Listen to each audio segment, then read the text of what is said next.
Yeah, it's Parshat Vayigash. We discussed what exactly happens over there when the brothers come back to Eretz Yisrael and let Yaakov know that Yosef is still alive. There's a few very interesting psukim over there where at first he doesn't believe, then he does believe. What exactly is going on over there in those psukim? And we saw, surprisingly, that what makes him suddenly come to life is when he sees wagons. Why do wagons cause him to come to life? And we learned this very strange midrash that Rashi brings, that this has to do somehow with calves, which happen to be the same letters as wagons. What's going on in all of this story? How does it actually have to do with what brings Yaakov back to life, brings his spirit back again? Exactly, and as usual, we dive into the Hebrew words that the Torah uses because we saw some very interesting points in the language that the Torah uses. The pasuk over here throws us back, all the way back to the beginning of Parashat Vayigash, also where Yosef told the brothers and to Yaakov the dreams. We saw how suddenly everything comes together for Yaakov, how everything Yaakov has been waiting for and planning for, how everything suddenly falls into place and brings Yaakov's spirit back and helps him believe that Yosef is alive. Hope you enjoy it. Take a look.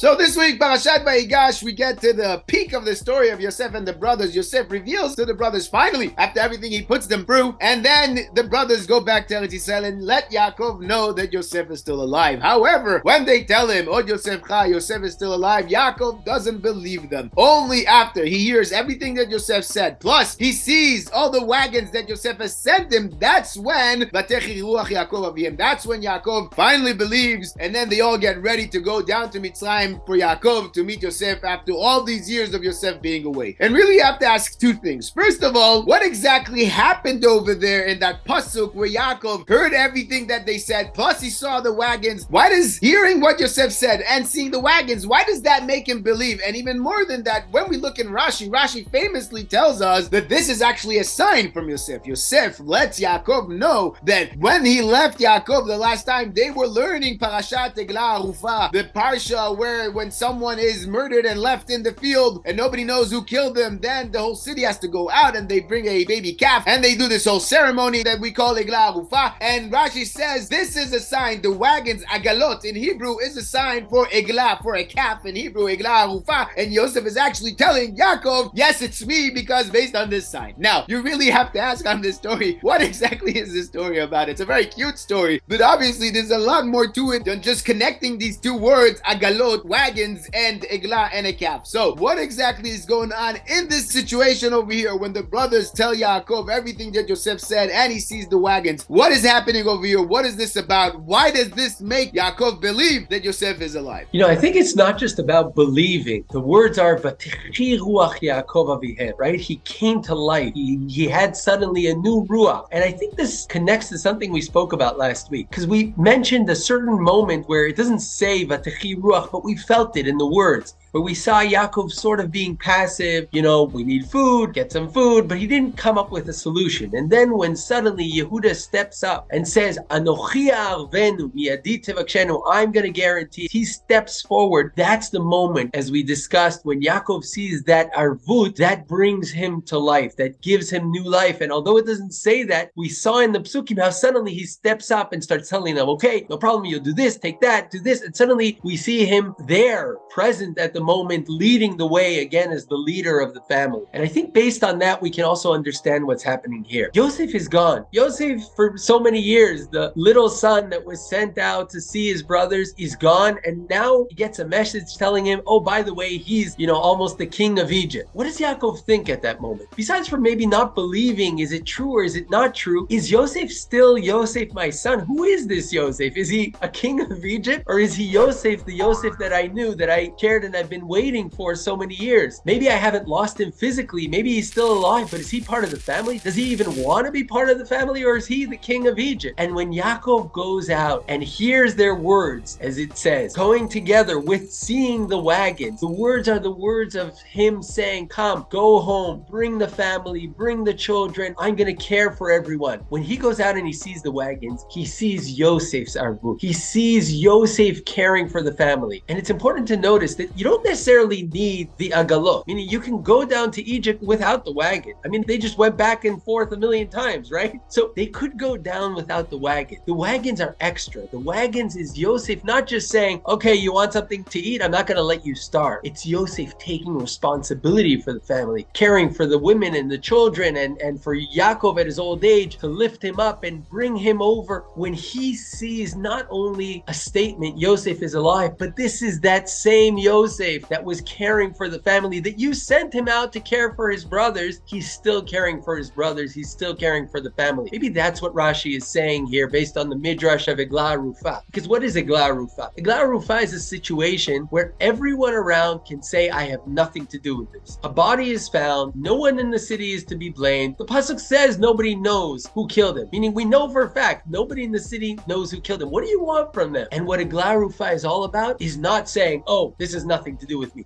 I have all the justification in the world to separate myself from this. It's taking responsibility. It's saying, even though I didn't do this, even though I don't know who did it, I can't just ignore it. And that's what Yaakov sees here with Yosef. He sees Yosef, who has all the right in the world to say, I have nothing to do with you anymore. You don't want me. You threw me out. And by the way, he doesn't know if Yaakov was part of this or not. Yaakov was the one who sent him over to his brothers, who waited for him and threw him away. Maybe his father was a part of this too. He doesn't know. Yosef has all the justification in the world to disconnect. And when Yaakov sees, he doesn't go with what he has the right to do, but he looks for that arvut, that same arvut, which he saw with Yehuda, which brought him to life a little bit last Parsha, really brings him to life in this Parsha. And that's the words that we see here. And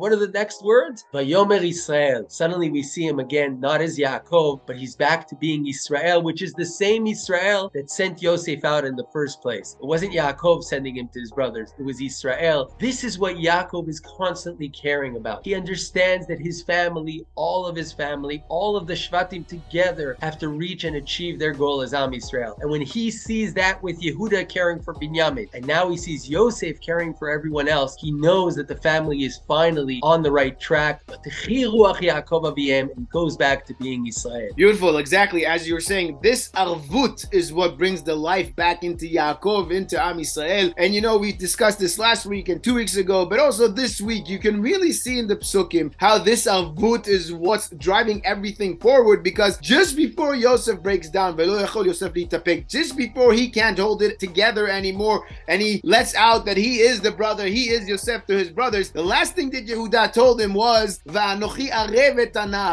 vouch for this nar, not vouch, but more than that, arvut, as we discussed last week. I am in this together. I am mixed with this kid. I am mixed with this brother. We are one, both of us together. I am entirely in this. He says it again here. If I don't bring him back, I will sin the rest of my life. I'm fully committed to this. And then Yehuda says something very interesting. How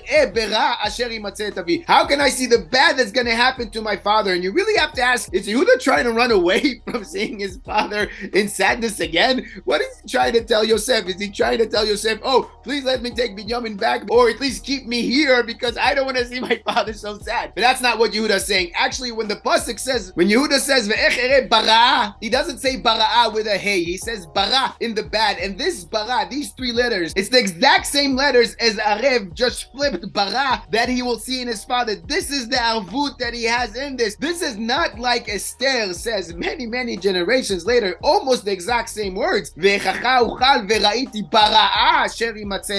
She over there says the right way to use is bara with a hey. That's the correct grammar. Over here, Yehuda drops that hey. He says bara because these 3 letters of arev, this is what Yehuda is showing over here. This arvut is what doesn't allow me to see the bad that my father will be in. I'm not trying to run away from seeing my father in a bad situation. Rather, I'm in this situation fully because this is what my father is expecting me. I have to stay here to prove to my father that arvut, because then it won't be bara, then it will be arev. Then he will see the arvut. If I stay here, then my father will see that I did vouch for this son, unlike the previous one, unlike Yosef. He needs to see my arvut. This is what my father is expecting to see. It's not me running away from seeing my father bera, but it's rather me proving to my father my arev, v'anochi arev et anar. This is what Yehuda tells Yosef. Then Yosef, like you said, breaks down, and then Yosef reveals his arvut towards the family, towards the brothers, towards Yaakov, towards the Nashim V'taf, and sends these agalot back. But interestingly, it's not the only thing in the pasuk that makes this shift in Yaakov's mindset, understanding that Yosef is actually alive and actually there in Mitzrayim. This is another thing that happens. It's not only about the agalot, as Rashi points out, it's also that he hears what Yosef told the brothers. Because when you look at that pasuk, the pasuk says that they told him everything that Yosef said, that he said to them.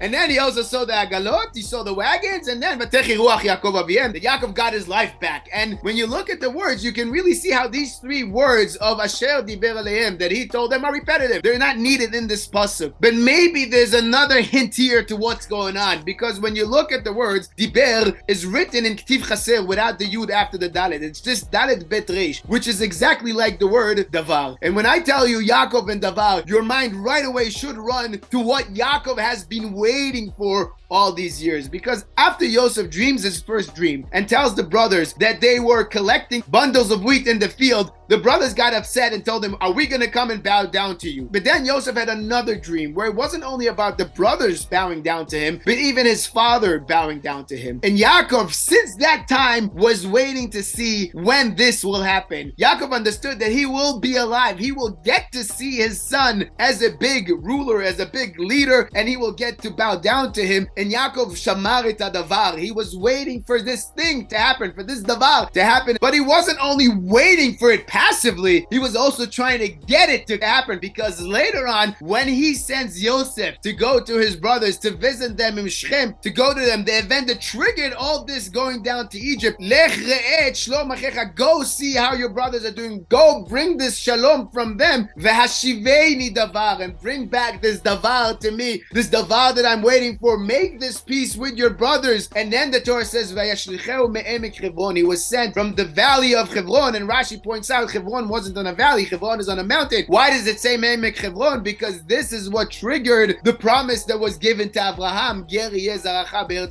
This is what triggered Am Yisrael going down to Mitzrayim. This event right over here, Yaakov waiting for Yosef, Hashiveni davar, bring back that davar that I'm waiting for. And maybe this is exactly what's happening in this week's parasha. Asher diber eleihem, this diber is that davar over there. This diber without a yud. This is what Yosef is telling his father. Father, remember many years ago you sent me on a mission to go bring this davar back, to go bring this peace with my brothers back, to go bring this arvut with my brothers back. Well, now it's happening. This is the davar that you should see now. This is the arvut. I saw in Yehuda this arvut. I am arev back. Here are the agalot. This davar is happening now. This davar that you were waiting for. Va'aviv shamar et hadavar. This davar asher diber eleihem. This is what Yosef is telling Yaakov here. Maybe this is what's going on over here. Yaakov seeing all this, understanding all this. This is what brought him back to life. This is what brings him back to being Israel, the spirit of Am Yisrael. And now all together, they're ready to go down to Mitzrayim with this arvut in order to start this galut that eventually will end up with them coming out of Mitzrayim as Am Yisrael. Very interesting. The word davar, the Sfas Emes explains about Aseret Dibrot that the word davar also comes from the word of leadership. Dabar echad lado, a leader. And maybe this connects to what you're saying, because what was Yaakov waiting for? Yaakov was waiting for the dream, and we discussed in the past that in this dream, it wasn't just about Yosef,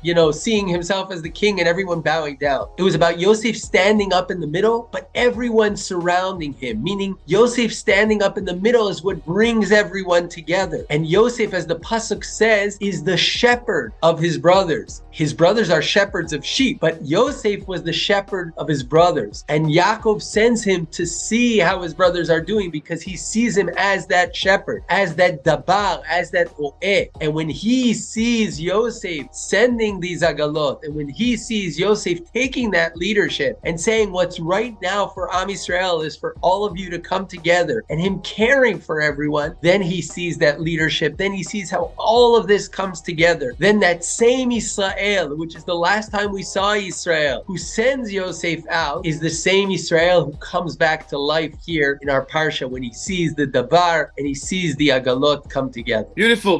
Very good. We'll have to end here because we're out of time. We'll just remind our viewers what we've discussed the past couple of years. Last year we discussed that when Yosef revealed himself to those brothers, he repeated a few times the fact that they sold him to Mitzrayim. That's kind of going against what you would think he'd try to say. He'd try to comfort them. However, he reminds them again and again that they sold him. But then he says, it's not you, it's HaKadosh Baruch Hu sent me here. So what exactly is Yosef saying over there in that encounter between the brothers when he finally reveals himself? 2 years ago, we discussed what happens after this incident when Yaakov goes down to Egypt. HaKadosh Baruch Hu goes to him in the dream and says to him, don't be afraid to go down to Egypt. And the big question about that is, why would Yaakov be afraid? He's probably running down to Egypt. He wants to see Yosef after all these years. Why does HaKadosh Baruch Hu have to tell him not to worry about going down to Egypt? And then even more than that, when Yaakov meets Yosef, we know the midrash that says that Yaakov was saying Kriyat Shema, and you have to ask a big question on that. Why was Yaakov saying Kriyat Shema and not Yosef saying Kriyat Shema? What exactly is going on over there? What's happening in those incidents over there? We'll link those two videos after this video. And as usual, if you enjoyed this talk, feel free to share it, comment below on YouTube, like it on YouTube, and if you haven't yet subscribed to the channel, please consider subscribing and help us grow the channel. And Shkoyach Yitzi. Shkoyach Tuvia, Shabbat Shalom. Shabbat Shalom and Emet Hashem. We'll talk again next